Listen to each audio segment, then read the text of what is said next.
Hello students, कैसे हैं आप? बिल्कुल ठीक। Very good. डियर स्टूडेंट्स, हमें कंटिन्यूअस अपने मंजिल की ओर बढ़ते रहना है। कोई बात नहीं, कोई चीज एक बार में नहीं समझ में आई तो क्या हुआ? एक बार में नहीं समझ में आई, 2 बार में आएगी, 3 बार में आएगी, 4 बार में आएगी। भाई, जब थॉमस एल्वा एडिसन अगर 1500 एक्सपेरिमेंट कर सकते हैं एक बल्ब को बनाने के लिए, और जब उनसे पूछा गया कि आप जब 1500 बार असफल रहे तो आपको कैसा लगा, उन्होंने कहा हमने 1500 टाइम्स से 1500 नए तरीके सीखे जिनसे असफल हुआ जा सकता है। तो मीन्स ये तो असफलताएं सफलताएं आती रहती हैं, लेकिन समझ में आना ना आना कोई बात नहीं। अगर एक बार कोई चीज नहीं समझ में आती तो उसको बार बार पढ़िए। मुझे तो 10 बार पढ़ने पर भी नहीं समझ में आती थी, फिर भी पढ़ा उसको और पढ़ करके समझ में आया। तो आप कैसे एक्सपेक्ट करते हो कि कोई बार एक बार समझ में आपको आ जाएगी? आपको उसको बार बार पढ़ना होगा, समझना होगा, सीखना होगा, क्योंकि आपको आगे बढ़ना है, क्योंकि आपको अपनी मंजिल हासिल करनी है, क्योंकि आपको अपने लिए कुछ करना है, आपको अपने भविष्य के लिए काम करना है, आपको अपने फ्यूचर के लिए अलर्ट होना है। इसलिए आपको जो भी बात बताई जाए, जो भी बात पढ़ाई जाए, जो भी चीजें आपके हो, उसको आपको बार बार पढ़ना है, रिवाइज करना है, उस पर फोकस करना है, उनको कंसंट्रेट होना है और अपने को चैलेंज करना है। यार, तुझे क्यों नहीं समझ में आएगी? तू तो दुनिया का सबसे अच्छा इंसान है, तेरा माइंड तो सबसे अच्छा है ना, तू तो सबसे बेहतर स्टूडेंट है। अपने की बात बिलीव कराना होगा, अपने अंदर एक कॉन्फिडेंस लाना होगा। नहीं, हम कर सकते हैं, हमें लर्न हो जाएगी, हमें चीजें समझ में आ जाएंगी, हमें चीजें समझ में आ जाएंगी। जब 10 बार अपने दिमाग को आप जरूर समझाओगे कि नहीं तुझे चीजें समझ में आ जाएगी, तो 100% मान के चलो आपको हर क्लास समझ में आ जाएगा, हर टॉपिक समझ में आ जाएगा, हर वीडियो लेक्चर समझ में आएगा। बस जरूरत होगी उसको बार बार सुनने की, गुनने की और मन में उसको बिठाने की। आइए हम अपनी आगे की फिजिक्स की जर्नी शुरू करते हैं। प्यारे बच्चों, इसके प्रीवियस क्लास में हमने डिस्कस किया कि जिस तरीके से आप रजिस्टर्स का कॉम्बिनेशन करते हो, आप डिफरेंट रजिस्टेंसेज को जोड़ते हो किसी सर्किट में, ठीक उसी तरीके से आपको सेल्स का कॉम्बिनेशन करना होता है, डिफरेंट सेल्स को कंबाइन करना होता है। और सेल का कॉम्बिनेशन में हमने आपको 3 कॉम्बिनेशन की बात किया, सीरीज कॉम्बिनेशन की, पैरेलल कॉम्बिनेशन के और उसके साथ साथ मिक्स्ड कॉम्बिनेशन के। हमने आपके साथ ये शेयर किया था कि जब भी कोई सेल डिस्चार्जिंग मोड में होता है, मींस वो यूज कर रहे होते हैं, आप करंट वो डिलीवर कर रहा होता है, उस केस में उसका टर्मिनल पोटेंशियल होता है V equal to E minus I R. V equal to E minus I R, जहां E क्या है? उसका EMF है। I क्या है? टोटल करंट है। स्मॉल r क्या है? उसका इंटरनल रेजिस्टेंस है। इसी कॉन्सेप्ट का यूज करके हम लोगों ने सीरीज कॉम्बिनेशन का डिस्कस किया। सीरीज कॉम्बिनेशन में हमने आपको कई बातें बताई, हमने कई चीजें आपके साथ शेयर की। हमने आपके साथ शेयर किया कि स्टूडेंट्स, सीरीज कॉम्बिनेशन में अगर 2 डिफरेंट EMF के सेल ऐड कर रहे हैं आप, एक का नेगेटिव टर्मिनल दूसरे के पॉजिटिव से कनेक्टेड है, जिससे करंट सभी सेल के द्वारा सेम डायरेक्शन में है, तो उस केस में E इक्विवेलेंट होता है E1 plus E2, small r equivalent होता है R1 प्लस R2। और अगर आपने n आइडेंटिकल सेल सीरीज में लिया है, तब करंट का फॉर्मूला हमने आपको बताया था I equal to n into E upon capital R plus small nr। यहाँ के 2 केसेज हमने डिस्कस किए थे। एक डिस्कस किया था जब एक्सटर्नल रेजिस्टेंस कैपिटल R की वैल्यू NR से मच ग्रेटर हो, मीन्स जो बाहर से आपने रेजिस्टेंस कनेक्ट किया है, लोड रेजिस्टेंस कैपिटल R, उसकी वैल्यू नेट इंटरनल रेजिस्टेंस या इक्विवेलेंट इंटरनल रेजिस्टेंस से मच ग्रेटर हो। उस केस में ये आप ऐसी लैंग्वेज में कह सकते हैं कि सभी सेलों का total internal resistance external resistance से बहुत कम हो। ऐसे केस में आपने देखा था कि करंट आई थी I equal to n into E upon capital R। Means जो करंट आपको मिली थी वो एक सेल का n टाइम्स मिली थी, और ये यूजफुल कॉम्बिनेशन था। तो याद रखेंगे बच्चों, जब भी डिफरेंट सेल को हम सीरीज में कंबाइन करना चाहते हैं तो यूजफुल तभी होगा जब इन सभी सेल का जो स्मॉल आर इक्विवेलेंट हो, टोटल इंटरनल रेजिस्टेंस हो, उसकी वैल्यू एक्सटर्नल रेजिस्टेंस से कम हो, तब तो उसको सीरीज में कनेक्ट करना यूजफुल होगा। रीजन कि करंट आपको जो मिलेगी एक सेल का n टाइम्स मिलेगी। अगर आप 50 सेल कनेक्ट करें तो करंट 50 टाइम्स हो जाएगी। लेकिन सेकंड केस में मैंने आपको बताया था कि जब कैपिटल आर की value less than N R होगी, मीन्स जब इंटरनल रेजिस्टेंस जो होगा सभी सेल का मच हाई होगा एक्सटर्नल से, तो उस केस में करंट एक सिंगल सेल के बराबर मिलेगी। आपको सीरीज में कनेक्ट करने का कोई बेनिफिट नहीं होगा।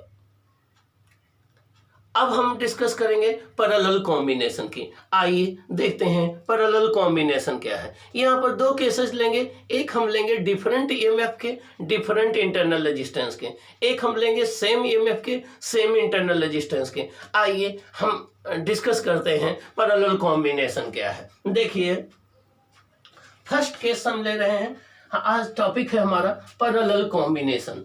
इसको आप पैरेलल ग्रुपिंग भी कह सकते हैं। किसकी ग्रुपिंग? सेल्स की ग्रुपिंग। कैसी ग्रुपिंग? Parallel grouping. तो हम पैरेलल कॉम्बिनेशन की बात करेंगे। आइए हम फर्स्ट स्टेप देखते हैं। फर्स्ट स्टेप देखिए स्टूडेंट्स, ये आपका एक सेल है जिसका ईएमएफ E1 है, इसका इंटरनल रेजिस्टेंस स्मॉल r1 है। ये आपका सेकंड सेल है जिसका ईएमएफ E2 है, इसका इंटरनल रेजिस्टेंस R2 है, इसका इंटरनल रेजिस्टेंस R2 है। आपके पास देखिए दो सेल हैं E2 और R2 है। हमने दोनों सेल के पॉजिटिव टर्मिनल को एक कॉमन पॉइंट से कनेक्ट किया है। देखो जरा डायग्राम में किस पॉइंट से कनेक्ट किया है? B1 पॉइंट से। किससे कनेक्ट किया है? B1 पॉइंट से। और दोनों के दोनों नेगेटिव टर्मिनल को हमने दूसरे पॉइंट B2 से कनेक्ट किया है। किससे कनेक्ट किया है? B2 से कनेक्ट किया है। तो हमने B1 B2 के बीच में जो है वो दो सेल कनेक्ट किए हैं और हमने दो पॉइंट A और C ले लिए हैं जिनके बीच में दोनों सेल कनेक्ट किए गए। दोनों सेल के पॉजिटिव टर्मिनल एक ही डायरेक्शन में है। यहां से करंट I1 निकलेगी, यहां से करंट I2 निकलेगी। B1 पॉइंट पर करंट I1 प्लस I2 आएगी और B से आगे करंट I निकल रही है। Law of conservation of charge ये कहता है कि incoming equal to outgoing, incoming charge equal to outgoing charge per unit time. Means per unit time में किसी भी पॉइंट पर जितना चार्ज आता है उतना ही चार्ज जाता है। इसका मतलब ये I1 प्लस I2 किसके इक्वल हो जाएगा? I के इक्वल। I1 प्लस I2 किसके इक्वल हो जाएगा? I के इक्वल हो जाएगा। यहाँ पर देखें ये I1 प्लस I2 ये I करंट हो गई और वापस फर्स्ट वाले सेल में I1 करंट चली गई, सेकंड वाले सेल में I2 करंट चली गई। अब A और C के बीच में दोनों सेल कनेक्ट हैं तो ये दोनों का टर्मिनल पोटेंशियल तो सेम होगा, क्योंकि दोनों का टर्मिनल पोटेंशियल A और C के बीच में जो पोटेंशियल होगा वही होगा। दोनों पैरेलल में कनेक्ट है। अगर आप फर्स्ट सेल की बात करोगे तो इसका टर्मिनल पोटेंशियल होगा V इक्वल होता है E माइनस IR, तो इसका हो जाएगा E1 minus I1 into R1। ये इसका टर्मिनल पोटेंशियल हो जाएगा A और C के बीच में। अगर आप सेकंड सेल की बात करेंगे, सेकंड सेल का टर्मिनल पोटेंशियल होगा, स्टूडेंट्स बताइए, आप बताइए कितना होगा? ये होगा V equal to E2 minus I2 R2 हो जाएगा। E2 माइनस I2 R2 हो जाएगा। ये सेकंड सेल का टर्मिनल पोटेंशियल होगा। दोनों सेल सेम पॉइंट के बीच में कनेक्ट है तो दोनों का टर्मिनल पोटेंशियल सेम होगा। मीन्स जो इसका होगा V equal to E1 minus I1 R1, वही इसका होगा V equal to E2 minus I2 R2। अब हम चाहते हैं कि इन दोनों सेल के प्लेस पर एक ऐसा सेल हम कनेक्ट कर दें जो उतनी ही करंट प्रोवाइड करे जितनी ये दोनों मिल करके कर रहे हैं, और जिसका इंटरनल रेजिस्टेंस उतना ही सर्किट में हो जितना ये दोनों मिल करके कर रहे हैं। तो वो क्या कहलाएगा? वो इनका इक्विवेलेंट कहलाएगा या इनका इफेक्टिव कहलाएगा। तो देखिए हमने एक नीचे दूसरा डायग्राम ड्रा किया है A और C के बीच में। देखिए हमने एक दूसरा डायग्राम ड्रा किया है A और C के बीच में। देखिए E इक्विवेलेंट हमने ये शो किया है, R इक्विवेलेंट ये शो किया है। ये इक्विवेलेंट जो है उतनी ही करंट प्रोवाइड कर रहा है जितनी वो दोनों मिल करके कर रहे थे। ये आर इक्विवेलेंट उतना ही इंटरनल रेजिस्टेंस सर्किट में ऑफर करेगा जितना ये दोनों मिलके कर रहे थे। तो हम कहेंगे ये इक्विवेलेंट ईएमएफ है E1 E2 का। हम कहेंगे ये इक्विवेलेंट इंटरनल रेजिस्टेंस है E1 E2 का। ओके, अगर हम by law of conservation of charge की बात करते हैं तो अगर हम V1 पॉइंट पर बात करें तो incoming current equal to outgoing current, तो I1 प्लस I2 इनकमिंग हो गई, आउटगोइंग I हो गई, तो I equal to I1 plus I2 हो गई। I equal to I1 plus I2 हो गई। इसको हमने क्या इक्वेशन नाम दिया? फर्स्ट इक्वेशन नाम दे दिया। क्या इक्वेशन नाम दिया? फर्स्ट इक्वेशन नाम दिया। Law of conservation of charge ये कहता है स्टूडेंट्स कि जिस पॉइंट पर आप बात कर रहे हो उस पॉइंट पर यूनिट टाइम में जितना चार्ज इनकमिंग है उतना ही आउटगोइंग होना चाहिए, क्योंकि चार्ज ना एक्यूमुलेट होता है, ना चार्ज कहीं पर जो है सोर्स चार्ज का होता है, ना सिंक होता है। तो ये आ गया। अब फर्स्ट सेल की बात करें, फर्स्ट सेल का अगर हम टर्मिनल वोल्टेज की बात करेंगे तो फर्स्ट सेल का टर्मिनल वोल्टेज क्या होगा, आइए हम देखते हैं। तो ये हो जाएगा V equal to E1 minus I1 R1। देखिए V equal to VB1 minus VB2, B1 B2 point के बीच में फर्स्ट सेल कनेक्टेड है ना, तो इसका टर्मिनल पोटेंशियल हो जाएगा V equal to VB1 minus VB2। अब टर्मिनल पोटेंशियल होता है V equal to E minus IR, तो फर्स्ट सेल के लिए क्या हो जाएगा E1 माइनस I1 R1। यहां से I1 अगर आप फाइंड आउट करेंगे तो आएगा students E1 minus V upon R1, E1 minus V upon R1। इसको हमने सेकंड इक्वेशन नाम दे दिया। सेम अगर अब आप सेकंड सेल की बात करेंगे तो सेकंड सेल का जो टर्मिनल वोल्टेज होगा वो V equal to VB1 minus VB2 होगा। रीजन क्या है कि दोनों ही सेल B1 और B2 पॉइंट के बीच में कनेक्ट है, तो दोनों का टर्मिनल पोटेंशियल सेम होगा। भले उनके E1 अलग है, R1 अलग है, E2 अलग है, R2 अलग है, बट टर्मिनल पोटेंशियल दोनों पॉइंट के सेम, दो पॉइंट के बीच में दोनों कनेक्ट है तो दोनों का सेम होगा। ये हो जाएगा V equal to E2 minus I2 R2। यहां से I2 आएगा, E2 minus V upon R2 आ जाएगा। ये थर्ड इक्वेशन आ गया। अब अगर हम इक्वेशन सेकंड और इक्वेशन थर्ड को थर्ड से I1 I2 की वैल्यू इक्वेशन फर्स्ट में पुट करें। देखिए स्टूडेंट्स, सामने देखिए, सेट प्रॉपर्ली, अच्छे से बैठिए आप लोग, कंसंट्रेट होइए, लुक फ्रंट।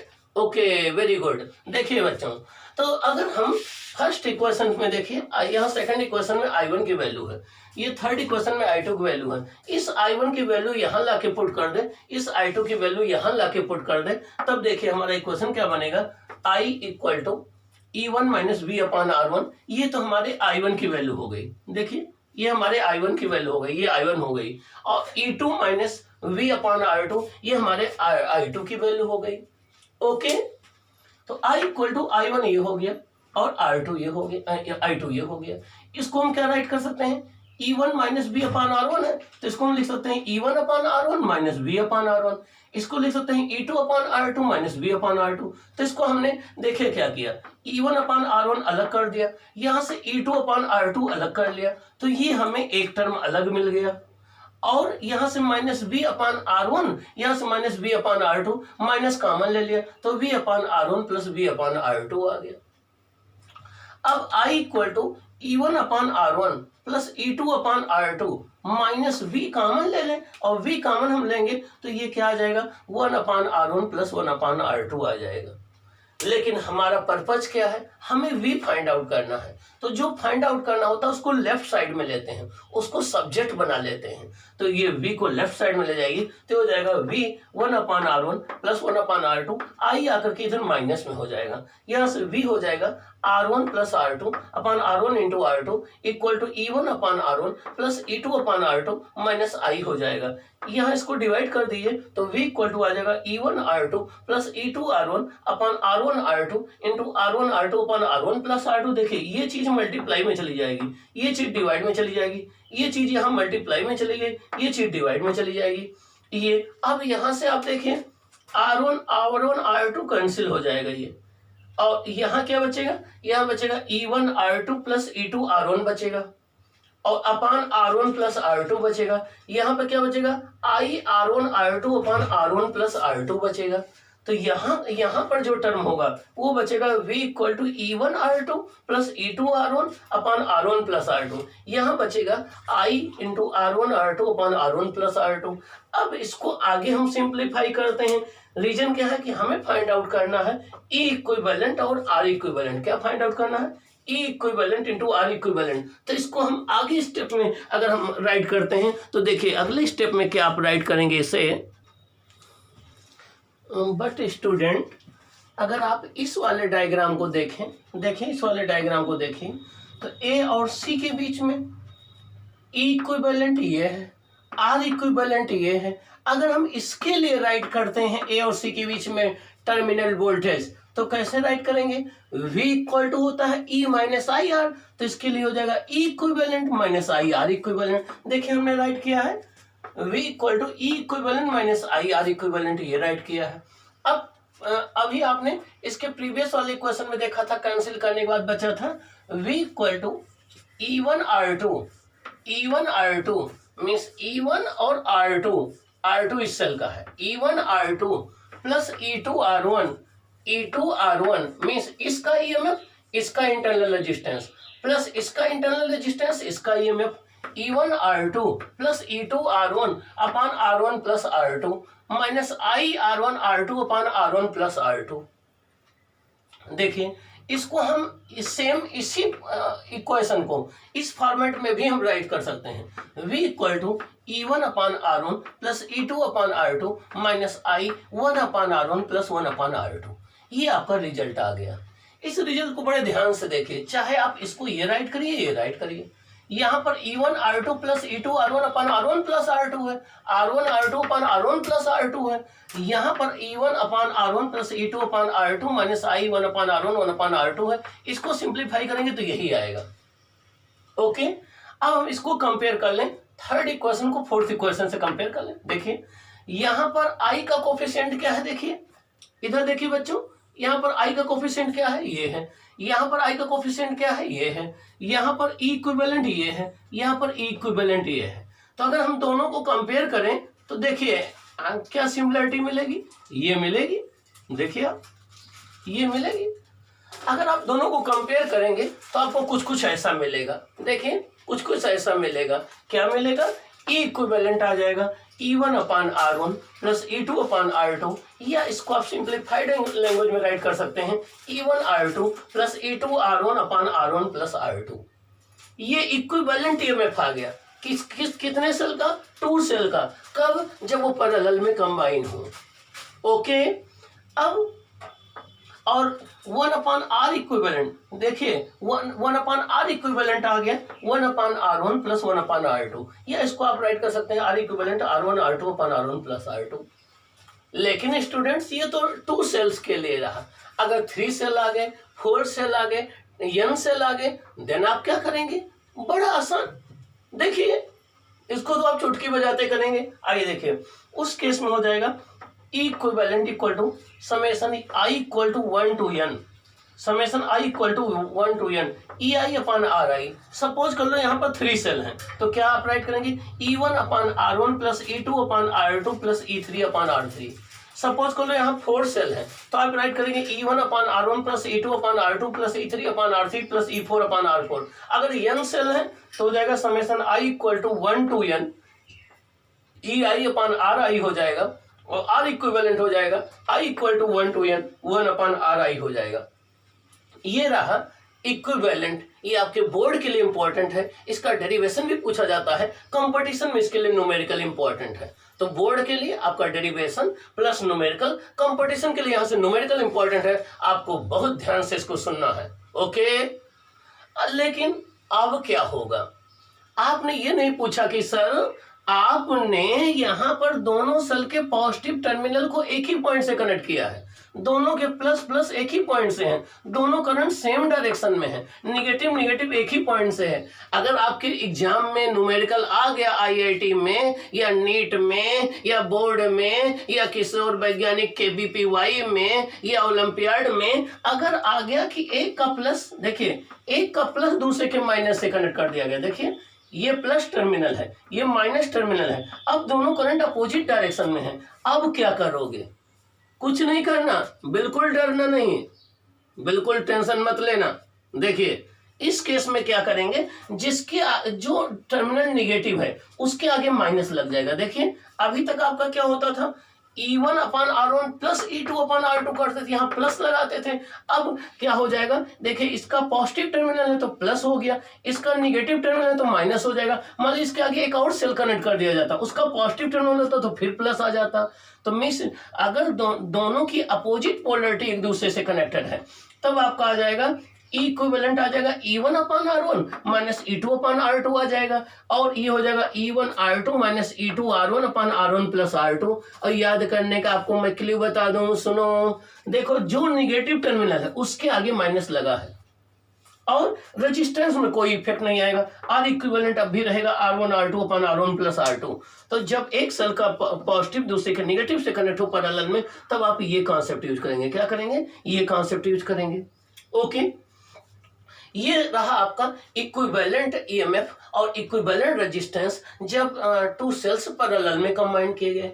लेकिन बच्चों क्या होगा अगर हमारे पास आइडेंटिकल ईएमएफ के हों, सबका ईएमएफ सेम हो, सबका ईएमएफ सेम हो। चलो यहाँ देख लीजिए, यहाँ रख के देखिए, अगर सबका ईएमएफ सेम हो, सबका इंटरनल रेजिस्टेंस सेम हो तो देखिए क्या आएगा, E into R plus E into R upon R plus R, ये हो जाएगा 2ER अपान 2R। तो E आ जाएगा, क्या आ जाएगा, देखिए यहाँ स्पेशल केस ले लें, अगर हम E1 equal to E2 equal to E मान लें, R1 equal to R2 equal to R मान लें, तो देखिए E इक्विवेलेंट क्या आ जाएगा, E into R plus E into R upon R plus R, ये आ जाएगा 2ER अपान 2R, ये आ जाएगा E, क्या आ जाएगा E। इंपॉर्टेंट पॉइंट, इसका मतलब हो गया जब भी पैरेलल आर्डर में n सेल कनेक्टेड हो और ईच का ईएमएफ E हो तो उन सबका कंबाइंड ईएमएफ भी E होता है। तो पैरेलल ऑर्डर में कई अगर सेल आपस में कनेक्टेड है सेम ईएमएफ के तो उनका इक्विवेलेंट या उनका टोटल भी कितना होगा, E। कितना होगा, E। जोर से बोलो, E होगा। आइए अब हम देखते हैं कि अगर सेम ईएमएफ के हैं तो क्या होगा। इधर फोकस करिए, सेकंड डायग्राम, ये देखिए आपके सामने, ये सेम ईएमएफ है, ER ER ER। अब हमने n सेल ले लिए, ये सेम ईएमएफ के हो गए, सेम इंटरनल रेजिस्टेंस के हो गए और ये पैरेलल में कनेक्ट है और इनको एक करंट फ्लो करनी है। ये एक एक्सटर्नल रेजिस्टेंस है, ये एक लोड रेजिस्टेंस है, इसको करंट इनको सप्लाई करनी है इन सबको मिल करके। ओके, हमें गिवन क्या है, गिवन है कि हमारे पास n सेल है। क्या क्या गिवन है, हमें गिवन है कि टोटल n सेल है, और क्या गिवन है, हर एक सेल का इंटरनल रेजिस्टेंस R है, और क्या गिवन है, हर सेल का ईएमएफ E है। हमें फाइंड आउट क्या करना है, हमें करंट फाइंड आउट करना है कि कितनी करंट ये एक्सटर्नल रेजिस्टेंस को सप्लाई करेंगे। क्या क्या गिवन है बच्चों, जोर से बोलो, total number of cell given है कितना, स्मॉल n, और क्या गिवन है, हर एक सेल का ईएमएफ क्या है, E, हर एक सेल का इंटरनल रेजिस्टेंस क्या है, स्मॉल r। ओके, अब देखिए, अभी मैंने बताया, ये देखिए यहाँ प्रीवियस क्लास में बताया कि अगर दोनों के ईएमएफ सेम हो जाए, दोनों के इंटरनल रेजिस्टेंस सेम हो जाए तो इसकी वैल्यू कितनी आएगी, E आएगी। क्या आएगी, E आएगी। तो देखिए इन सभी का जो टोटल ईएमएफ क्या आएगा, A और B के पॉइंट के बीच में, देखिए E आएगा। क्या आएगा, E आएगा। अब गलती मत करना, यानी E मत सोचना। इसका मतलब क्या हुआ, सुनो ध्यान से, जब भी n आइडेंटिकल सेल एक दूसरे से पैरेलल में कनेक्टेड हो तो सबका इक्विवेलेंट ईएमएफ E ही रहता है, वो NE नहीं होता है। याद रखना, memorise this point, important for competition. तो देखिए ये हो जाएगा E। अब आप देखिए ये पैरेलल में है, देखिए R R R ये सारे क्या है, पैरेलल में है। अब पैरेलल कॉम्बिनेशन पढ़ाते समय मैंने आपको क्या बताया था कि जब भी n आइडेंटिकल रेजिस्टेंस पैरेलल में कनेक्टेड हो तो उनका इक्विवेलेंट होता है R इक्विवेलेंट इक्वल टू एक R अपान n। क्या होता है, R अपान n। जब भी n आइडेंटिकल रजिस्टर पैरेलल में कनेक्ट हो तो उनका इक्विवेलेंट होता है R अपान n, और सीरीज में कनेक्ट हो तो उसका इक्विवेलेंट होता है NR। तो इन सभी का R R R R ऐसे कितने हैं, n है, तो इनका इक्विवेलेंट क्या हो गया, R अपान n। और ये E E E E सबका क्या हो गया, E। तो ये दोनों बातें इंपॉर्टेंट है। पहली बात कि जब भी n आइडेंटिकल सेल पैरेलल में कनेक्ट हो तो सबका इक्विवेलेंट जो है वो E ही रहता है और इनका सबका R अपान N हो जाता है। अब देखिए हमने एक नया डायग्राम ड्रा कर दिया। हम चाहते हैं ये सारे सेल हटा दें, इनकी जगह पे एक हमने ये देखिए E इक्विवेलेंट E लगा दिया। इक्विवेलेंट रेजिस्टेंस कितना हो गया R अपान N। करंट क्या है I, एक्सटर्नल रेजिस्टेंस क्या है R। ओके चलो फर्स्ट पॉइंट देखते हैं। तो E इक्विवेलेंट कितना हो गया E के इक्वल, स्मॉल r इक्विवेलेंट क्या हो गया R upon N। R equivalent पूरी सर्किट का क्या हो गया, ये दोनों सीरीज में है तो हो गया capital R plus R upon N। अब करंट निकालोगे तो I इक्वल टू होता है E upon R equivalent plus small r equivalent. अब E अपान ये R हो गया और स्मॉल r इक्विवेलेंट कितना आया है R अपान N। कितना आया है R अपान N। कितना आया है R अपान N। तो I इक्वल टू हो गया E equivalent means E total. I equal to हो गया E इक्विवेलेंट मतलब E total upon R equivalent हो गया। R इक्विवेलेंट में क्या आ जाएगा capital R plus small r। तो ये आ जाएगा आपका कैपिटल R प्लस R/N आ गया कैपिटल R। अब यहाँ से रिजल्ट क्या बना I equal to E upon capital R plus R upon N। यहाँ कैपिटल R क्या है एक्सटर्नल रेजिस्टेंस, जो बाहर से आपने कनेक्ट किया है। लोड वो कोई बल्ब हो सकता है, कोई हीटर हो सकता है उसका रेजिस्टेंस होता है, कोई गीजर हो सकता है जहां आपको पावर सप्लाई करनी है, जहां करंट सप्लाई करनी है। और स्मॉल r अपान क्या है बताइए बच्चों, स्मॉल r अपान क्या है equivalent resistance, equivalent internal resistance of all the cell, equivalent internal resistance of all the cell. तो आपके पास करंट का फॉर्मूला हो गया I equal to E upon capital R plus R upon N। याद करो बच्चों सीरीज में क्या आता था, सीरीज में आता था N E upon capital R plus N R आता था। आई क्या यहाँ पर आया E upon capital R plus R upon N। अब यहाँ से दो केस ले लेते हैं जैसा हमने सीरीज में डिस्कस किया था। देखिए पहला केस हमने ले लिया, केस नंबर 1 ले लिया, capital R is much greater than small r upon N। Capital R is much greater than small r upon N। इसका मतलब क्या हुआ, सुनो सुनो सामने देखो, sit properly, smile please, keep speak with me, सुनो देखो। इसका मतलब हो गया कि जो लोड रेजिस्टेंस आपने कनेक्ट किया है सभी सेल के इक्विवेलेंट इंटरनल रेजिस्टेंस से बहुत ज्यादा है।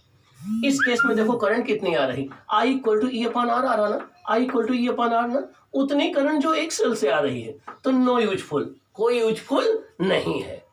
तो रिजल्ट याद रखना कंपटीशन वाले बच्चे, जब भी हम n सेल को पैरेलल में कनेक्ट करें और एक्सटर्नल रेजिस्टेंस सभी सेल के इक्विवेलेंट इंटरनल रेजिस्टेंस से मच ग्रेटर हो तो उनको पैरेलल में कंबाइन करने का कोई बेनिफिट नहीं होता, क्योंकि करंट आपको उतनी ही मिलती है जितनी सिंगल सेल से मिलती है। अब सेकंड केस देखें, सेकंड केस है हमारा, सेकंड केस ये है capital R less than R upon N। इसका मतलब ये हो गया कि लोड रेजिस्टेंस की वैल्यू कम है, किससे इक्विवेलेंट इंटरनल रेजिस्टेंस है। जो एक्सटर्नल रेजिस्टेंस उसकी वैल्यू मच स्मॉलर है, किससे स्मॉल r अपान N से। तो I इक्वल टू आ जाएगा N E upon R। I equal to क्या आ जाएगा एन ई अपान R। इधर देखो मजा आ गया, इधर देखो मजा आ गया। अब आप देखिए E अपान R क्या है, ये मैक्सिमम करंट है एक सेल से, आपको कितनी मिल रही है n into E upon R, आपको करंट n टाइम्स मिल रही है। इसका मतलब अब ये यूजफुल है। तो जब भी आपके सभी सेल का जो इंटरनल रेजिस्टेंस हो वो ग्रेटर हो एक्सटर्नल रेजिस्टेंस कैपिटल R से, तो सेल को पैरेलल में कंबाइन करना यूजफुल होता है। सभी समझ में आ गया बच्चों? याद रखना ये सीरीज का उल्टा है, सीरीज में ऐसा नहीं हुआ करता था। तो इससे आपको दो कंक्लूजन निकला कि जो है एक केस में करंट आपकी I equal to E upon R, I equal to E upon R, और एक केस में current I equal to N E upon R। ये यूजफुल है, क्या है ये यूजफुल है। तो जब भी एक्सटर्नल रेजिस्टेंस का इक्विवेलेंट और इंटरनल रेजिस्टेंस के इक्विवेलेंट से मच लेस हो तो सीरीज को पैरेलल में कंबाइन करना यूजफुल होता है। ये रहा पैरेलल कॉम्बिनेशन। क्या रहा पैरेलल कॉम्बिनेशन?